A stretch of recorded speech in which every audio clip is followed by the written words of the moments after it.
Okay, Assalamu alaikum and good day. We are from Group D, and our topic is developing of biofuel in Malaysia. So our group member is Abdullah, Mira, and Nur Zulekha. Next. So our section is the background, recent advancement, stability of the biofuel, the pros and the cons of biofuel. Next. So I will start with the background, which is biofuel is defined as a liquid or gaseous fuel that can be produced from the utilization of a renewable source, and it can be survived as a suitable for petroleum-based fuels. There are several methods in producing or to produce biofuel depending on the type of renewable feedstock and final product required. Next. So for the recent advancement, there are 4 stages for our topic.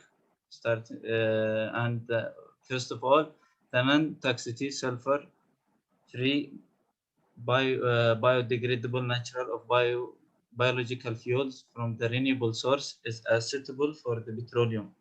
And biofuels are classified into 4 groups depending on the feedstock, which is the first generation, second generation, third generation, and fourth generation. To start with, the first generation is a sufficient downside of the first generation biofuels, which in turn has adverse effects on the food production and also unsustainable production, which is mainly based on the agricultural resources such as starch, sugar, animal fats, and vegetables. Next.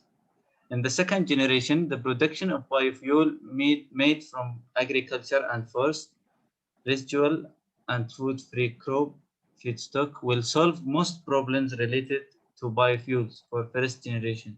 So due to the important limitation of the first generation processing, second generation biofuel technologies have been established.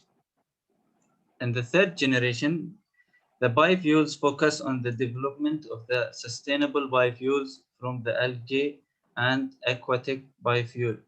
Lastly, for the first generation, biofuel of the fourth generation are generated with the specially development plants or biofuels with reduced silica distribution and or a higher yields. Next. So now my group mates will continue. Okay, so I will continue for the suitability of biofuel in Malaysia in terms of accessibility. So over 168 million tons of biomass are produced annually, including rice husk, timber, coconut trunk fibers, oil palm waste, and municipal waste. Palm oil dominates more than a quarter of the total global oil and fat production and considered the most promising biodiesel feedstocks. Biodiesel is biodegradable and applicable to be used as engine fuel. The common sources for biodiesel production in Malaysia are palm oil and coconut oil. Biodiesel trend is expected to be increasing and reaching 815 million liters in 2027. Right? Oil palm is a cheaper and productive oil crop compared to other vegetable crops for biodiesel production. Palm oil has less susceptible to weather changes, thus maintaining its reliable supply of feedstock. Biodiesel is normally synthesized using the esterification process of vegetable oils with methanol and appropriate catalysts and can be used in most diesel engines with little or no modification. To support the biodiesel industry, the government allocated about 26.8 US million dollar in the form of loans and federal grants for research and development and demonstration project purposes. A pioneer status company is also granted tax exemption of at least 70% of its statutory income for 5 years. Okay. So in terms of the availability of biofuel in Malaysia, Malaysia produces more than 40% of world palm oil with 7.5% of it consumed by the country. We also has a sufficient supply of palm biodiesel to support up to B50 biodiesel blend for transportation.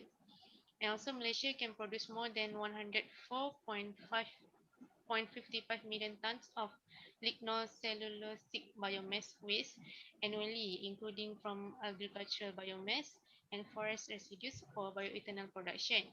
Palm oil is less susceptible to weather changes, thus maintaining its reliable feedstock supply. Next.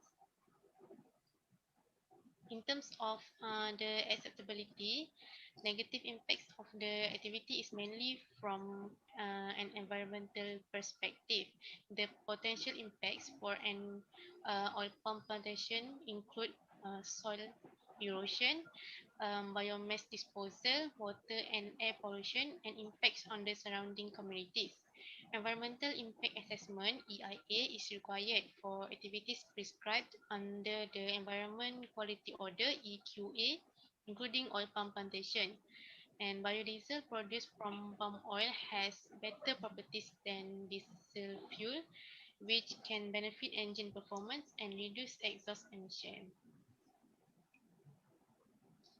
Malaysian palm oil was certified as sustainable under the Renewable Energy Directive (RED) by leading European sustainability schemes.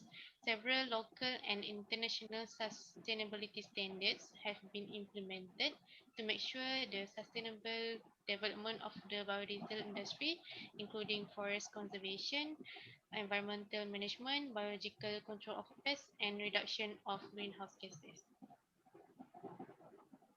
Okay. So the maximum energy source biofuel can contribute to the global scenarios. So first, biofuel as an alternative energy. Biofuels such as ethanol emit up to 48% less carbon dioxide than conventional gasoline. Biofuels can be generated regularly without running out because more crops can be grown to convert into fuel. The oil palm has a high carbon capture value that would be emitted into the atmosphere. Hence, biofuels are safe, renewable, and can be used as an alternative energy source. Then would be the demand of biofuel in the future. So the unpredictable oil market due to socio-political disturbance result in the significant price fluctuation in crude oil. So due to the obvious price fluctuation, it is difficult to rely on the oil as long-term source of energy. Since the COVID-19 pandemic has a negative impact on many industries, it has also harmed the biofuel industry. So the biofuel industry is results of lower fuel demand due to the supply chain and distribution disruption, as well as reduced the feedstock availability. So the COVID-19 pandemic has impacted Latin America's biofuel industry as it has the most global economies. Canada used less than 8% of the world's transport energy, but accounts for 23% of the world's demand for biofuel. Therefore, biofuel is driving the transition to clean energy in Latin America. As a continuation, Argentina and Brazil are the two most world biggest economies. So besides, Brazil has the largest share of renewable energy in transport since 1973 oil crisis. Since then, they have worked to encourage more environmental friendly energy sources such as biofuel as a viable alternative to fossil fuel. Brazil obtains most of its biofuel energy resources from the sugarcane industry, which is abundant in the country. So advanced biofuel of green hydrocarbons are the most promising biofuels for the future, where algae are intended to use as the feedstock.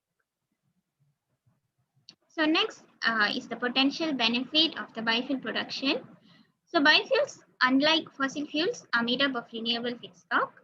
Biofuels can reduce life cycle of greenhouse gas emission compared to conventional fuels and reduce certain pollutant emissions. Biofuels can be manufactured domestically and reduce the needs of imported fossil fuel. At the same time, there are some disadvantages and impacts on biofuel production. So first, biofuel are not available in all countries. So as you can see the world map beside, even Malaysia is on the average of biofuel production in 2019.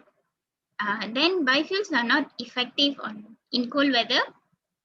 Then air quality could also decline in some regions if the impact of biofuel at biorefineries increases net conventional air pollution.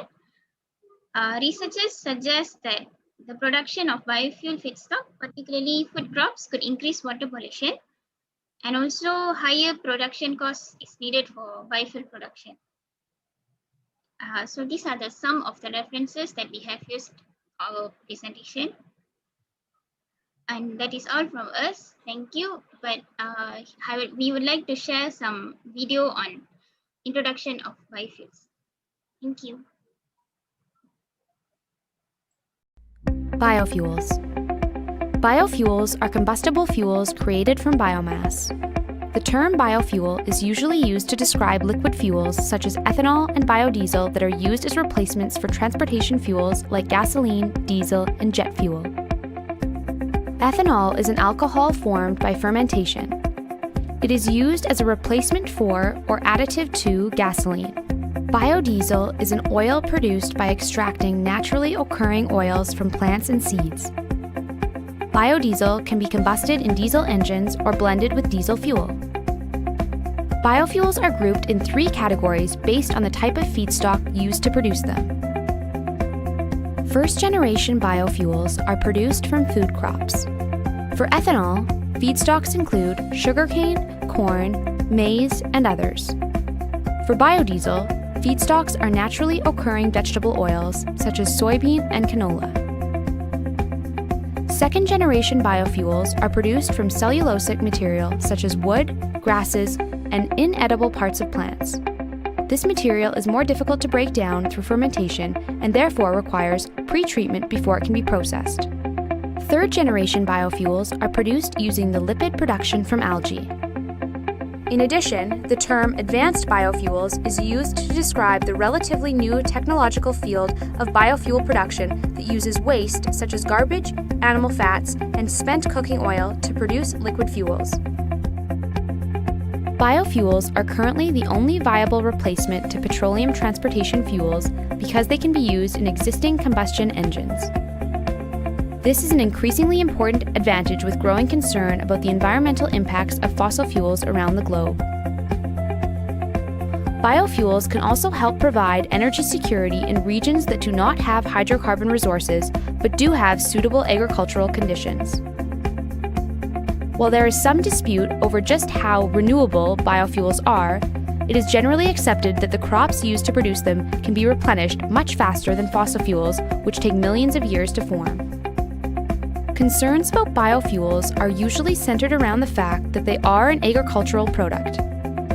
Producing these biofuel crops can mean competition with other natural resources, particularly land, food, and water.